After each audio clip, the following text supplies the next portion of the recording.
اهلا بيكم ورمضان كريم عليكم ان شاء الله. في الحلقه دي انا هتكلم عن الاربع حلقات اللي نزلوا من مسلسل المداح لحماده هلال، وعن الحلقتين اللي نزلوا من مسلسل بابا جه لاكرم حسني.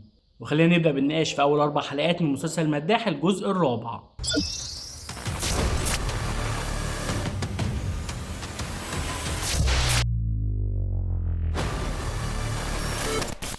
وقبل اي شيء فكالعاده انا بحب اتكلم عن تتر اي مسلسل الاول، وتتر مسلسل المداح الجزء الرابع لايق جدا على مود المسلسل، يمكن اكتر من تترات الاجزاء اللي فاتت كمان. وخلينا ندخل في الحلقه الاولى اللي بتبدا بمشهد بيجمع حماده هلال وكل الجن في المحكمه، وبعدها المحكمه بتنفجر في مشهد مفاجئ جدا. وبعدها يجي تتر لبدايه الحلقه واللي بتبدا باحداث قبل الشهر من الانفجار اللي حصل في المحكمه في بدايه المسلسل. صابر بيكون في مولد ومعاه دكتور سميح، وبيجيله حد يقول له انه عنده مشكله عن بيته اللي بيسمع فيه صريخ بنت بشكل مستمر. وبيروح صابر الدكتور والراجل لبيت الراجل ده في اسوان، وكان في تشجيع من الدكتور سميح على انه يخلي صابر يقبل مشكله الراجل قبل ما يختلي بنفسه ويصلي استخاره. فهل ده كان اتفاق بقى من الجن على صابر؟ هنشوف. بيسافر الراجل مع صابر والدكتور لاسوان وبيوصلوا للبيت، وصابر بيدخله فبيلاقي البنت فعلا بتصرخ، وبتقوله انها كانت بتصرخ عشان تناديه، وواضح انها عاوزاه يروح معاها للمكان اللي هي اتقتلت فيه. وبيروح فعلا معاها، وطول الطريق ابتسامات الدكتور سميح واللي قام بدوره فتحي عبد الوهاب ما كانتش مريحه ابدا، وده بيأكد شك ان في اتفاق بشكل ما على صابر. امال هنخرج له جن يلبشه ويلبشنا معاه طول رمضان ازاي يعني؟ ولما بيوصل مع البنت المكان دفنها وبتشاور له على المكان ويبدأ صابر يحفر المكان ده، بتتحول البنت وبتتأكد الشكوك. صابر كان المفتاح عشان يخرج جن جديد هيقوم بدوره الممثل والمغني دياب. لو تفتكروا في الجزء اللي فات لما دخل بطن الجبل ولمس مكان ما كانش ينفع يلمسه فاترسمت على ايديه علامة، لما وصل بقى لمكان الدفن البنت دي الارض سحبت العلامة دي من جسم صابر عشان ينهض جن جديد. وبالفعل لما بينهض الجن ده بتكون اولى كلماته شكرا يا صابر، لان صابر كان المفتاح بالنسبة له. وده بيأكده دكتور سميح بنفسه لما صابر بيخرج من المكان اللي في اسوان، ما بيلاقيش دكتور سميح اللي كان معاه لسه من شويه ولا الراجل صاحب البيت، وبيجيله اتصال من مراته اللي في الفيوم وبتقول له ان دكتور سميح عندهم وعازمهم على الغدا. ولما دكتور سميح بيكلم صابر بيقول له يا صاحب العلامه يا بركتنا، الشكوك بقت واقع. الراجل بتاع اسوان ما كانش الا فخ عشان صابر يفتح بالعلامه اللي في دراعه بوابه لجن جديد، الجن صخر. الحلقه حلوه يا جماعه ومكمله على نفس نسق المسلسل من اوله. الموسيقى كمان والاغاني اللي شغاله طول الحلقه ممتازه فعلا. ونرجع لاحداث الحلقه وبنلاقي صابر بيقرر يرجع لبيته بعد ما تاكد ان الموضوع كله كان فخ، وحتى الراجل اللي جاله علشان يحل مشكلته طلع ميت من زمان. فبيركب طياره يرجع بيها لاهله، لكن بيتفاجئ بالجن اللي حرره بيظهر له في الطياره على هيئه كذا حد.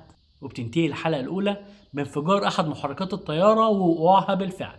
حلقة سريعة وممتازة كافتتاحية للجزء الجديد من مسلسل المداح، واعتقد ان كل متابعين المسلسل من الجزء الاول هتعجبهم الافتتاحية دي للجزء الجديد. وتبدأ الحلقة التانية بمشهد برضه بين صابر ودكتور سميح، بنعرف فيه ان صداقتهم اللي لسه بادئة من مدة صغيرة توطدت جدا، وسميح بيشكر في صابر وفي الهبة اللي ربنا اختصه بيها، وده زي ما شفنا في الحلقة اللي قبلها، فكان علشان يقع صابر في الفخ ويروح يفتح البوابة للجن. انا لو اسمي الحلقه دي باسم فاسميها بالوقيعه. الجن بيستخدموا كل شيء لايهام الناس انه صابر شرير وملبوس، من مشهد غرقه اللي تخيلوا ان الطياره بتقع بيه وهو بيغرق، لكن يفوق يلاقي نفسه في الطياره وهي طايره عادي، لكن هو مبلول من فوق لتحته.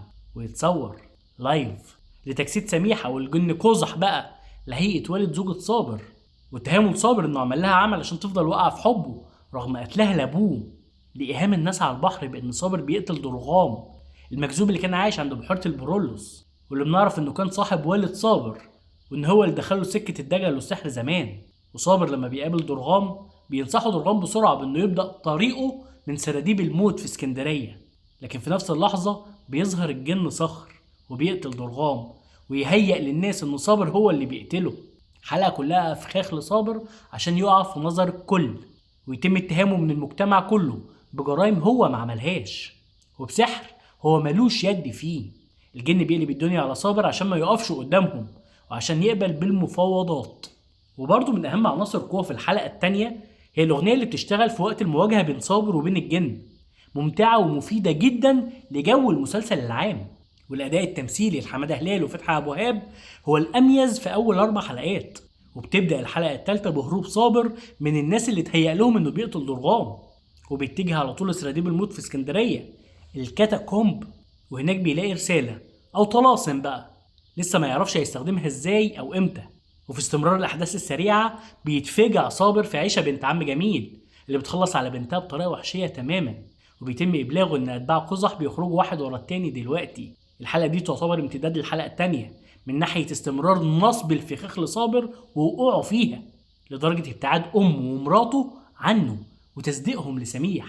ويجي مشهد المحكمه اللي اتعرض في بدايه اول حلقه من المسلسل، وتنفجر انفجار ضخم، والمفروض كده كل اللي جواها مات يعني، وبتخلص معاه الحلقه الثالثه.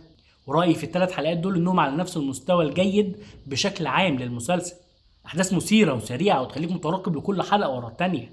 المداح الجزء الرابع ماشي على نفس نسق الاجزاء اللي فاتت، مسلسل ممتع وقوي في معظم احداثه، ده لو مش هتلكك له يعني، وهعامله بالقوانين اللي هو حاططها لنفسه. وطبعا هنكمل مع الاحداث دي ولما نشوف. وتبدا الحلقه الرابعه ونشوف ان انفجار المحكمه كان انفجار في اوضه جانبيه للاوضه اللي فيها القاعه. ده حصل ليه من سميح بقى ما قدرتش احدد، وده برضو بيكون المشهد اللي بيجي قبل تتر اي حلقه. وتبدا الحلقه الرابعه بقى بمحاولات كتير من صابر انه يفهم ويعرف ايه المكتوب في البرديه اللي لقاها في الكاتاكومب، علشان يحاول يقف قدام قزح واعوانه من الجن. وبيقدر يستعين فعلا بدكتوره في علم الاثار وبتقدر تقرا له البرديه. بعدها بيحاول يوفي بوعده لدرغام لما قال له ان وصيتي ليك ابني يا صابر. فبيروح صابر لبيت درغام عشان يقابل مراته وابنه، وبيحصل هنا صراع صغير كده بين صابر وابن درغام اللي بيكون في اللحظه دي ملبوس من الجن. ما كانش حلو التحريك في المشهد ده شويه، لكن الموسيقى كانت جباره. التيمة الرئيسية للمسلسل دي كل لما تشتغل في أي مواجهة بتغطي على أي حاجة مش عجباني وبتحمسني مع اللي شايفه.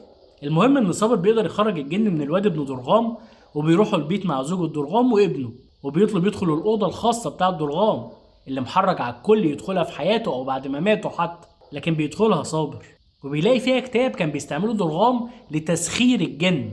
فصابر بيستعيذ بالله ويسيبه، لكن بيرجع ويضعف وياخد الكتاب ويمشي.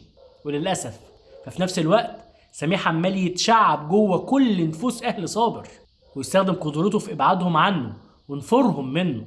وصابر اللي أخد الكتاب بيبدأ فعلا يقرأ فيه، وللأسف تاني بيبدأ يرسم الكفر الموجود فيه علشان يعينه على مواجهة الجن أتباع قزح. وفي اللحظة دي بيظهر له الجن صخر وهو بيضحك وبيقول له بس ده كفر يا صابر. وتنتهي هنا الحلقة الرابعة من مسلسل المداح الجزء الرابع، حلقة كويسة بشكل كبير. وعجبني اننا كل حلقة بنطلع خطوة لقدام في سير احداث المسلسل، حتى لو الخطوة دي صغيرة، لكن احسن من حلقات المط والتطويل على الفاضي. المداح الجزء الرابع ماشي على نفس نسق الاجزاء اللي فاتت زي ما قلت، والمسلسل شددني ان اكمل واشوف هيحصل فيه ايه. لكن وقت ما احس ان الموضوع بوخ فانا هقول لكم على طول. ونروح بقى لمسلسل بابا جه واللي نزل منه حلقتين لحد دلوقتي. بصوا انا عامه بستظرف اكرم حسني، لكن لو خيشت منه فبيبان قوي. والمسلسل ده دمه خفيف فما اعتقدش انه هيخيش فيه ان شاء الله. ونسرين امين جيده جدا على دورها اللي بتقوم بيه، وكمان البنت اللي عامله دور بنتهم شاطره فعلا ودقرومه كده بسم الله ما شاء الله.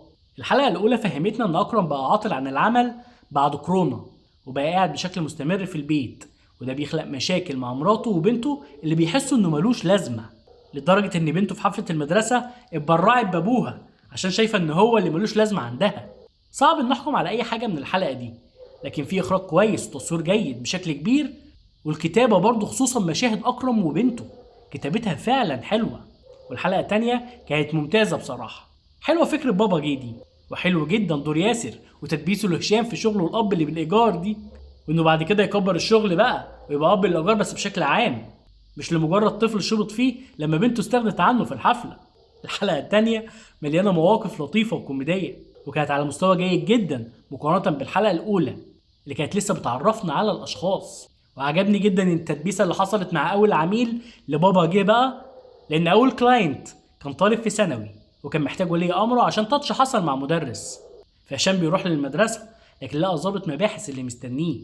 هشام ما بيفهمش وبيبدا يتكلم معاه لان المشكله خاصه بالولد اللي عامل ابنه ده، عشان يتفاجئ ان الضابط طالبه هو شخصيا، او طالب شخصيه عبد الجواد والد الطيب الحقيقي، واللي هشام افندي متاح لشخصيته دلوقتي. فكده هشام قدام مشكله كبيره، وهو ان منتحل صفه شخصيه واحد عمل مشكله اصلا والشرطه بتدور عليه. عجبتني نهايه كل حلقه لانها بتشدك بشكل حلو انك تكمل وتشوف حصل ايه في الحلقه اللي بعدها. المسلسل مبدئيا كويس وبيتصاعد، لكن لسه هنشوف وضعه هيكون ايه بعد حلقتين 3. وده كان رايي في اول حلقتين من بابا جه. يا ريت تعرفونا رايكم انتم في الاربع حلقات من المداح والحلقتين اللي نزلوا من بابا جه. فيا ريت تشاركوني برايكم ده في الكومنتات. لايك وسبسكرايب يا جماعه عشان ده فعلا بيساعد اننا نكمل. وبس كده، سلام.